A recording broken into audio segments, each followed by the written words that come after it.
Sejam bem-vindos a mais um Sexta do Esporte e ficamos muito felizes de vocês estarem conosco em mais uma noite aqui na Emissora Brasil. Vamos falar de psicologia, no esporte. E isso, quem vai conversar conosco é Almerson Passos, que é psicólogo, lógico. Almerson, me fala aí um pouco da importância da psicologia no esporte. A importância da psicologia no esporte é importante que a gente comece também a entender a diferença entre dois termos, não é, Átila? Porque as pessoas pensam que psicologia no esporte e psicologia do esporte são a mesma coisa, não é? E não são. Então, a diferença básica é o seguinte: quando você, enquanto profissional de psicologia, é chamado para fazer algum tipo de trabalho em algum time, com algum atleta, esse é um trabalho de psicologia no esporte, é como se fosse uma consultoria externa. Você não está presente o tempo todo, você não faz parte do conjunto daquela equipe, você não faz parte da equipe de trabalho, mas você é chamado pontualmente para fazer trabalhos. Isso é psicologia no esporte.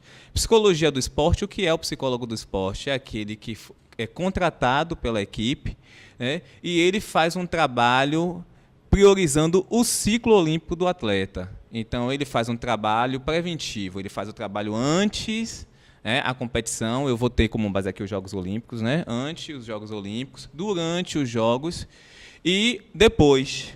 E trabalhar com um atleta de alto rendimento, que acredito que é isso que você esteja falando, do esporte, é trabalhar justamente quais são os fatores, quais são os indicadores que influenciam a performance e o comportamento desse atleta na competição. Então, são inúmeros fatores que acabam influenciando.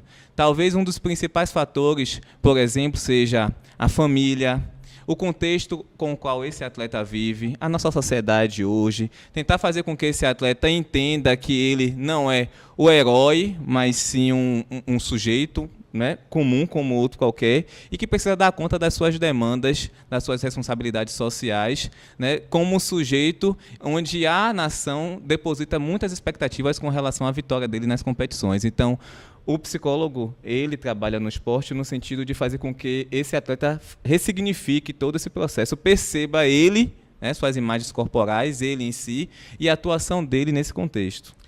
Hoje a gestão esportiva vem evoluindo muito e os gestores, claro, querem dar um toque cada vez mais profissional no esporte.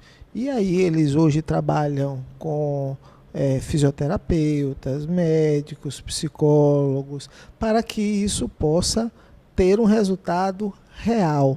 Ainda é pouco utilizado os psicólogos nesse trabalho. Isso é devido a algum tipo de imaturidade dos gestores? Uma pergunta complexa essa, Primeiro, é cultural. Se a gente fizer uma pequena comparação entre os Estados Unidos, por exemplo, e o Brasil, a gente vai perceber que em Pequim, por exemplo, a quantidade de psicólogos que eles levaram para apoiar os atletas é infinitamente maior do que o que os brasileiros acabaram permitindo com que participasse. Não é uma questão só de gestão, é uma questão de maturidade profissional. A gente precisa sair desse lugar de amadorismo. Então, a gente vive aquele momento em que, se contrata um psicólogo numa equipe, o psicólogo ele precisa pisar em ovos para ser peça importante daquele processo, daquele atleta, mas também mostrar que ele está ali para apoiar não só o atleta, o time, mas também a equipe toda, a comissão técnica toda. Então, o que se percebe hoje é que os técnicos e a equipe, eles não querem compartilhar, muitas vezes, o conhecimento, não querem compartilhar as informações que tem desse atleta. Eu vejo muitos técnicos, principalmente de futebol, dizerem assim, boa terapia é bola na rede. Então, esse é um discurso amador, um discurso de que não existe ainda a internalização do conhecimento interdisciplinar, que é importantíssimo no atleta. O atleta, não adianta ele ter um condicionamento físico invejável, de ter uma estrutura tecnológica que proporcione ele entender até o mecanismo da braçada dele, na natação, por exemplo, mas se você não tem um trabalho de base no psicológico desse atleta, como é que ele se sente, qual o índice de ansiedade, o que é que ele vem passando, quais são as expectativas que ele nutre dele para com ele mesmo. Então, não é só um problema de gestão, é um problema cultural. A nossa cultura, infelizmente, ainda perpassa esse viés amador e que isso acaba dificultando a atuação do psicólogo do esporte. É uma realidade hoje para atletas algum tipo de trauma psicológico, isso pós-competição, pós-treinamento? Um trauma, todo sujeito tem trauma, né? Todo sujeito tem trauma. A gente precisa entender como é que o atleta, como é que esse sujeito, ele percebe isso. Porque o que pode ser trauma para mim não pode ser trauma para você. Né? E aí é que está a importância do psicólogo, no contexto esportivo. Eu não digo nem só no psicólogo do esporte, porque acredito que ainda estamos um pouco longe de alcançar esse patamar. E são poucos os psicólogos que têm a oportunidade de trabalharem de fato com um psicólogo do esporte. Mas enquanto a psicologia no contexto esportivo, a gente precisa realmente trabalhar esse atleta para que ele entenda que ele é um sujeito de história. A gente não pode ver o atleta naquela performance e resumir o atleta só naquilo. Um exemplo, né? Diego Hipólito foi para Londres, foi para Pequim, não conseguiu como favorito. Chegou em Londres também, em 2012, e também não conseguiu nem para a final do solo. E aí as pessoas acabam dizendo, não presta, é um profissional que amarela. Mas qual é a história desse sujeito, né? O que é que esse sujeito vem passando? Como é que ele percebe isso?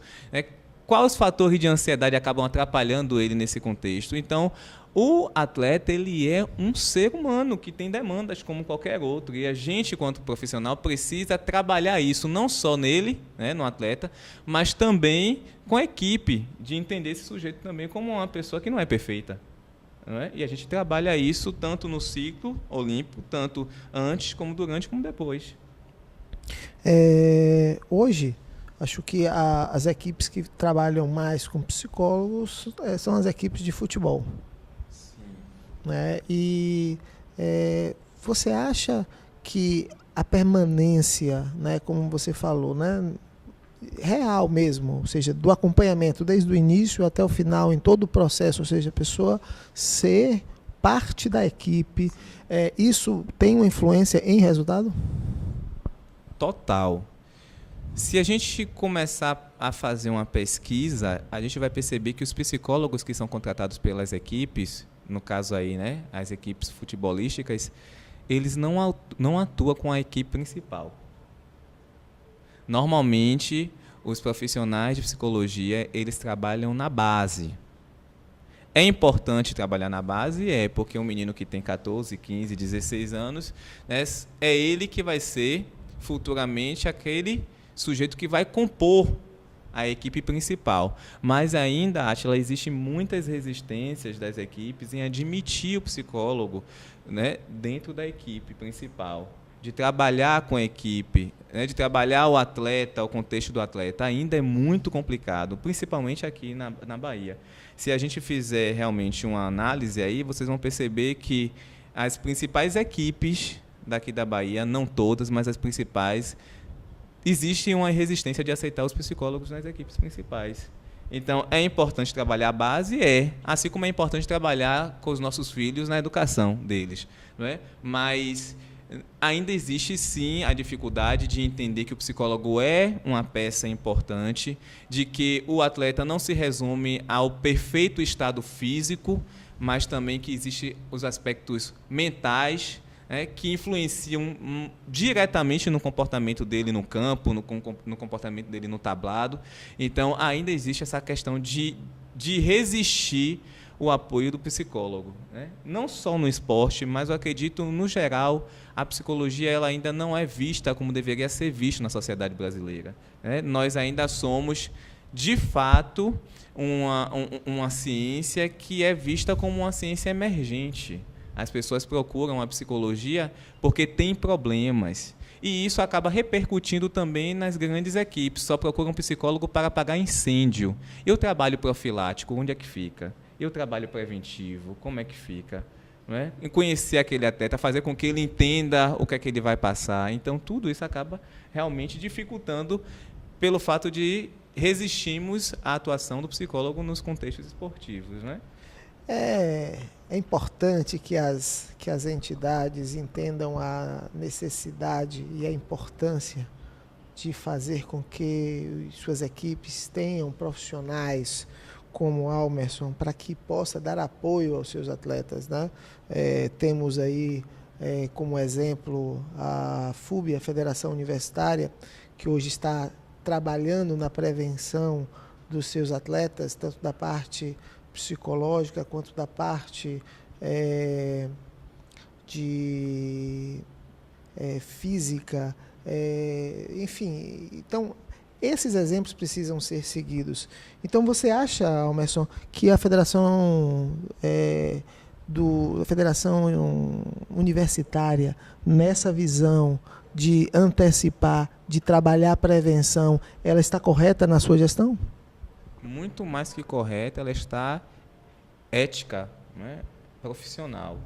Porque o profissional hoje que não trabalha o conhecimento interdisciplinar, ele tem muitas dificuldades de fazer com que a sua atuação ela consiga alcançar uma qualidade, né, excelente.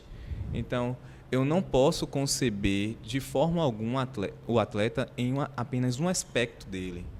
Como é que eu vou perceber, por exemplo, um atleta na competição sem entender como é que funciona o contexto familiar desse atleta? Como é que ele percebe essa família?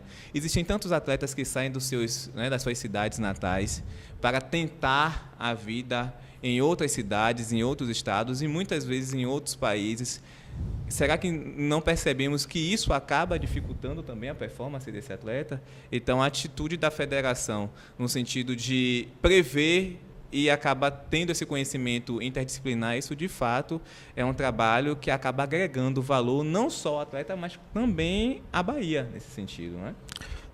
Então, parabenizamos a FUB e também convidamos você, presidente de federação, para poder iniciar aí esse processo justamente de fortalecimento da sua equipe. E com isso vocês podem entrar em contato com Almerson. Almerson, como é que as pessoas entram em contato com você para fazer esse trabalho preventivo? Pois é, Átila, eu estou voltando, né, a clinicar. Eu já tenho mais ou menos 1 ano e meio, 2 anos que tive que me dedicar aos estudos e agora estou voltando com toda a força, aí, com o trabalho principalmente com os atletas, que foi a clínica onde eu tive um maior desenvolvimento, que é algo que eu gosto, fui atleta também, isso acaba facilitando muito. Então, quem quiser ter contato comigo, pode entrar em contato pelo e-mail, né, cerqueira@hotmail.com, pelo telefone 7187962538. Então, esses são os meus canais de comunicação. Estou ativamente lendo os e-mails, trocando informações, respondendo algumas perguntas, e é isso aí. Então, é dessa forma, de forma preventiva, e seguindo o exemplo aqui do psicólogo Almerson Passos, que nós fechamos e finalizamos esse bloco. Mas não saia não, fique aí, daqui a pouquinho a gente volta.